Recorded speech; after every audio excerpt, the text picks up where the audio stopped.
climb a tree. Watch out. Ah! Hi there. Welcome to another episode of the Forbidden Limb Podcast. I'm your host, Richard New, and I'm here as always with Brian Heek and Jeremy Commander. Today we're going to be talking about the fulfillment company Sin from China and find out, should we be using that? Should other people be using that? Brian has just used it for his last two fulfillments. And so I'm going to start you off with the basic question, what is Sin from China? Yeah, so when I first heard about it, I was extremely excited for two reasons. So Send from China is a way to fulfill, so send all of your copies of your games out to backers, your Kickstarter backers, and you do it all from China, which is where I manufacture all of my games, and most other publishers, they have manufacturing companies in China too. Some do it other places, but I would say 80% plus, just a guess, they do it in China. So if you can ship from China out to all your backers, that is so much more efficient than sending it to the UK, sending it to the United States, somewhere else, then from there sending it back, possibly back to China, possibly, all over the world, or places much closer to China. So there's a lot of you're kind of going back and forth, and that doesn't make any sense. So sure. If you can, and plus you have to also pay for shipping those from your manufacturer, all of your copies of your game, to that fulfillment company wherever it is. So why not? Sent from China is like right in the same city as where my games are manufactured and most others are. If it's not in the same city, it's very, very close. It's at least in the same country.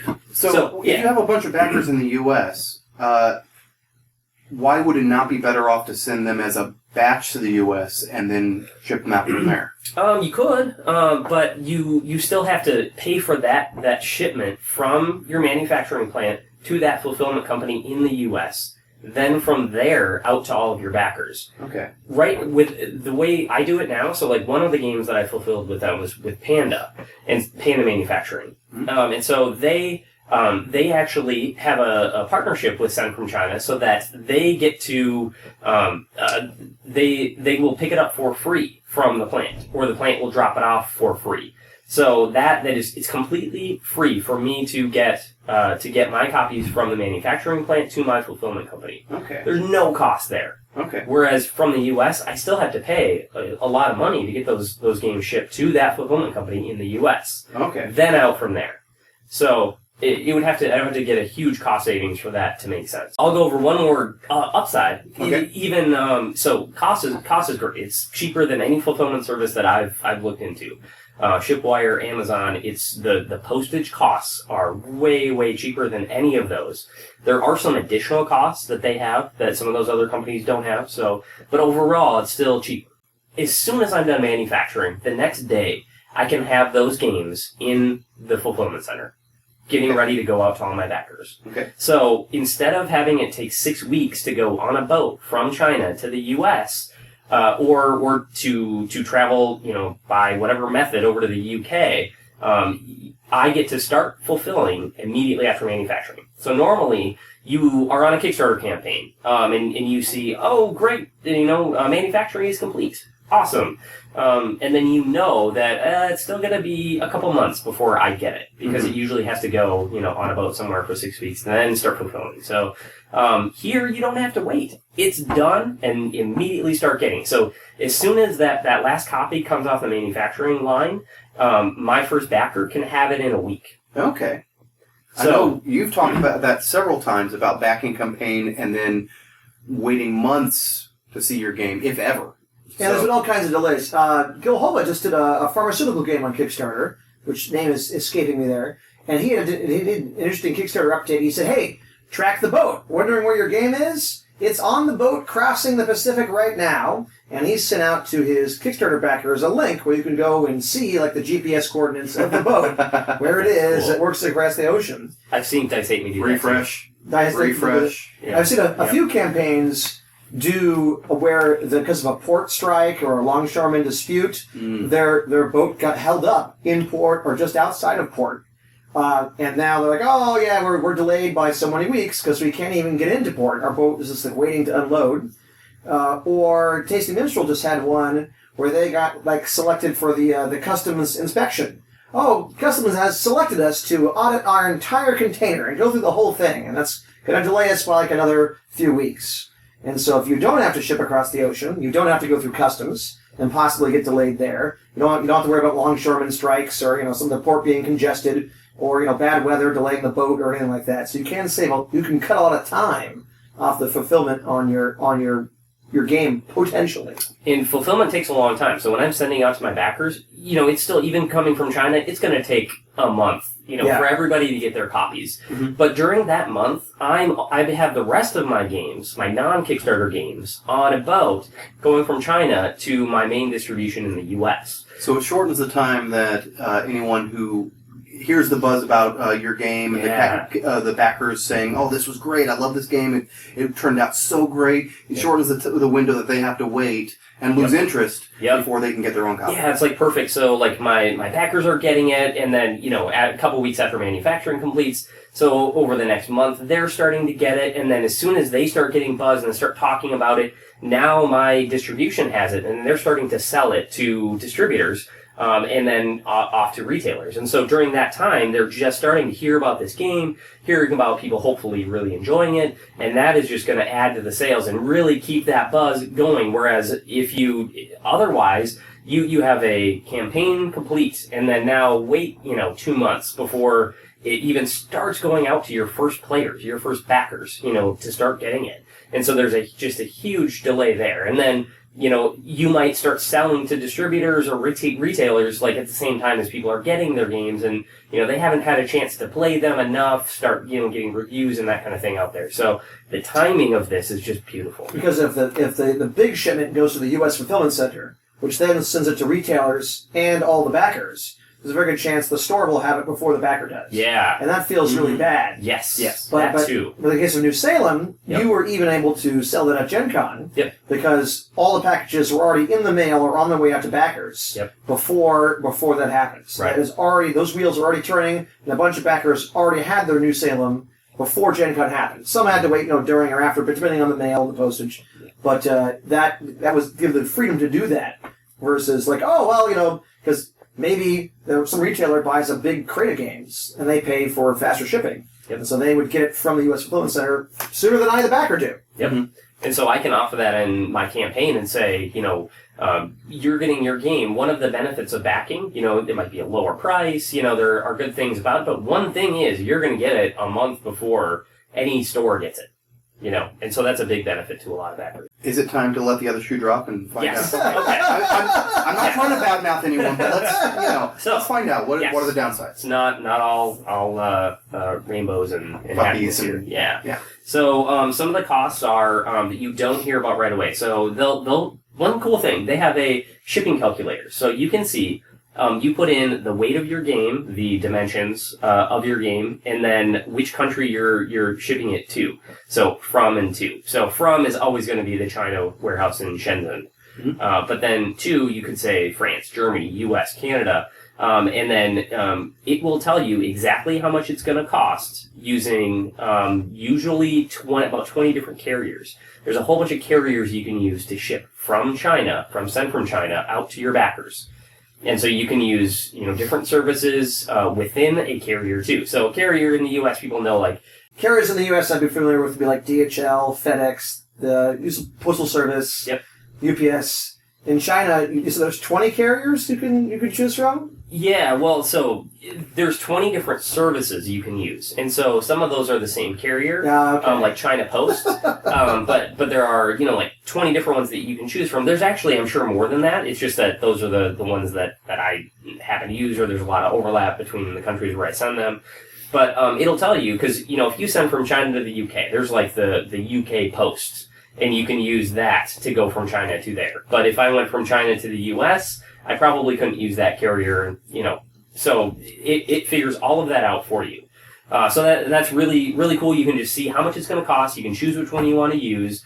It'll say, do you want tracking with it? Do you want insurance with it? Are those things important to you? You can just kind of filter by that to decide which carrier you want to use. The delivery times. You can use one that's going to be more expensive, but it'll get there, in less than 5 days. But another one might take up to 20 days, and it's going to be cheaper. But You can decide what is important to you. Sounds like a lot of choices to me. Yeah. So you can see that those are really cheap. Those prices, incredible prices, which is one thing that got me really excited about it. Mm-hmm. Now I know some of the hidden costs, though, too, that they have.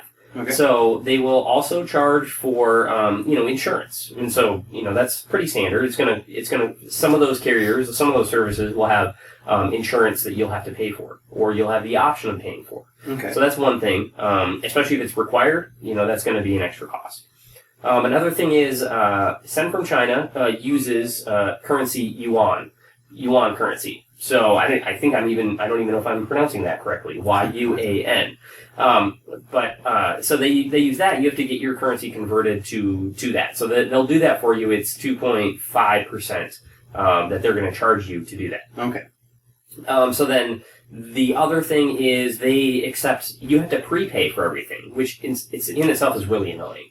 You have to prepay for it because that takes some time. You have to give them money. They have to process it, and then they have to put it into your account. And so that's kind of a delay that if you're just a little bit short on how much you gave them, now you're going to have to wait a couple days before you can even start shipping again. Okay. So that's annoying, but they only accept PayPal. So you have to send them through PayPal, which comes with a fee. So that one comes out to about 3.4%, or it did for my campaigns. That's something that could change, but so now you have that cost as well. And for PayPal, I was very interested when you said that. We were talking about this before the show. It's like, really, you have to pay that much of a fee for PayPal? Yeah. Like, I thought, if you had a positive balance and you send like bank account to bank account, you could get around that. So I was digging into their terms and conditions and reading their fee schedule. And it looks like you can do that in the U.S., but when you do international, now you have to pay these extra international fees. And it can apparently get as high, it looked like that it could max out at like 4.9%. Mm-hmm. So there's extra international fees and currency conversion and other stuff going on. Yep. Okay. Another thing is, if you don't specify, and unfortunately I found this out with New Salem, they will ship your game in a shipping bag, which will just have have an inside layer of bubble wrap. Okay. But it's still not enough to protect a game box. It's fine if you're buying extension cords or socks or something, or clothing. A bag is fine. But for a game that people want to put up on their shelf and display, it needs to be in perfect condition. And if you put it in a bag and you go from China and you use a cheaper carrier and shipment because you're sending somebody. So, in your experience, did you have a lot of complaints about? Okay. Yeah, sadly, it was horrible. It was probably the worst mistake that I made as a Kickstarter creator. Okay. Because we sent New Salem, and that's in a bigger box. So we fulfilled two campaigns with them. One New Salem in a bigger box, and then one Bombers and Traders, the expansion to Good Cop, Bad Cop, which is a smaller box. So we did both of them through New Salem, or through Sent from China. And so New Salem, I sent about half of them to begin with, as kind of a first wave, and then the other half would go in a second wave. There were reasons to do that, but I'm so glad that happened because when that first wave went out, I found out that the first people who were getting it were like, my box is damaged. I have scratches on my box. The corner is smashed in on my box. And so I was like, oh no. And I didn't ask Send from China, how are you going to package this? Are you going to make sure that it gets there without any damage? Because I was like, this is what they do. They're going to make sure, depending on what they're sending, that it's going to get there in perfect condition. Right. That's their job. And no, that's not their biggest concern. And New Salem socks would have been fine. Right. So yeah, there was a lot. I asked for...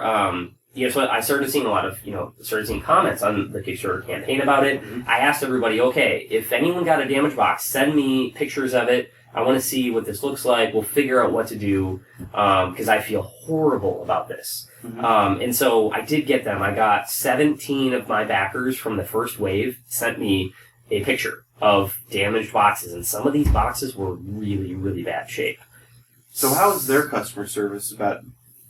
I'm not sure if you didn't specify. I'm sure they said, "Oh, this is not our problem," but they didn't quite do that. So in the second wave, then I was like, "Hey guys, this is not acceptable at all. We need to fix this."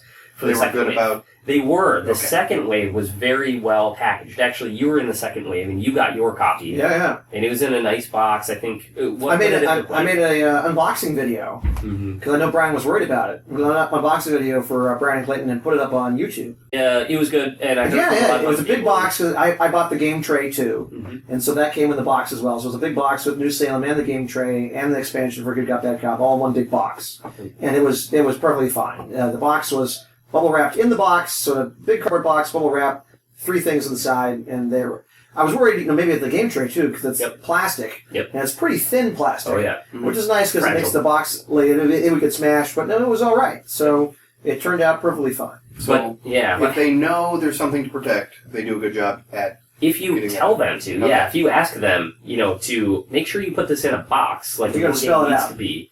Yeah, you need to be specific, and I know Tasty Minstrel uses them as well, or at least for the last couple of campaigns they have. And so they said they haven't really had any problems with box damage, but they were very specific about how it should be packaged. Okay. So that's critical, but that's one of those kind of hidden fees or things that aren't going to show up in their shipping calculator, is that you do have to pay. I ended up paying about 22 cents per copy in shipping, in extra shipping costs to go from a bag to a box. Well, let me ask Richard. So if you let's say you order from Amazon or you order a game from anywhere online, Kickstarter campaign, and you get it, and the box is damaged. How much damage to the box does it take to bother you? Brian's talking about like a corner smashed in. That would very much bother me. Yeah. Would a scratch slight bother you? scratches, probably, unless you're talking about like scratching through, like, and you can see the different colored cardboard underneath, like just scratches on the surface, light scratches. I probably would say, no big deal there. But yeah, if we're talking about gouges and corners being smashed in, that would probably bother me. And you probably wouldn't back again, right? But then, well, the thing, yeah, I mean, would you be like, if it wasn't a concern of, it sounds like it was a concern of yours, and I hope that you didn't lose any backers off of that. And I did. I I don't blame them at all. And I'm sure I will.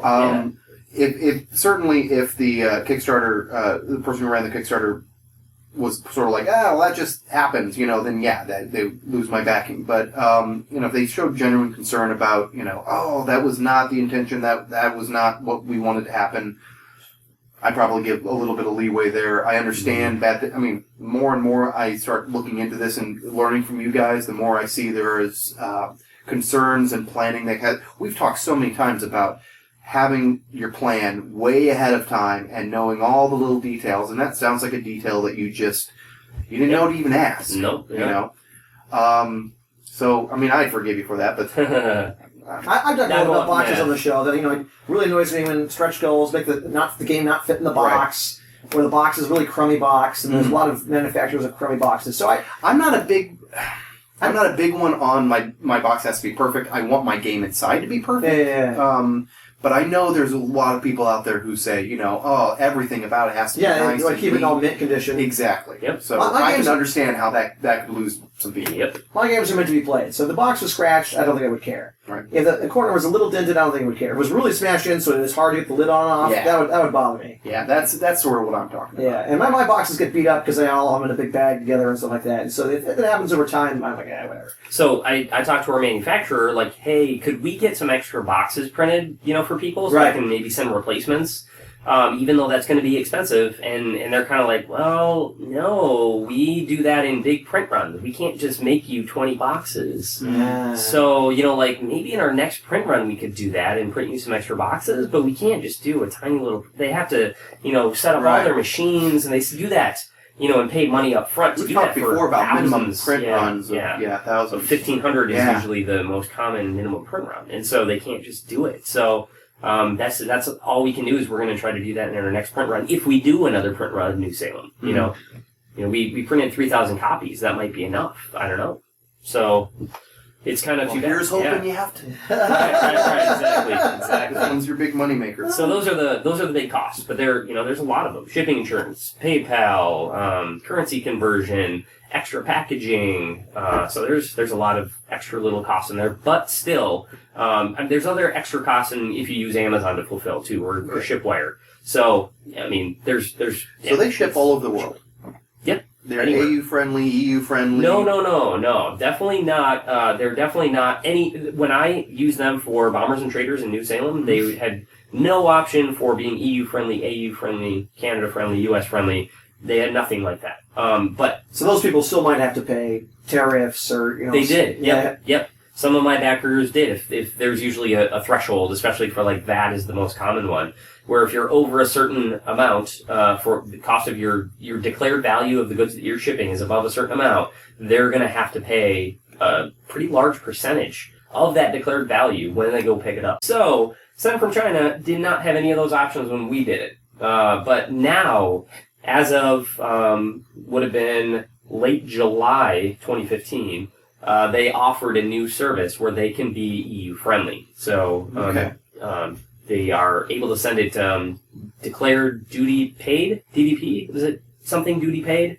Is what they call it. So that's a new service that they offer now. They're going to ship everything to Amsterdam. And then from Amsterdam, they'll ship out from the EU because they're within the EU. So they have a partner there in Amsterdam that will take it. So we're planning on trying that for our next campaign for Booze Barons.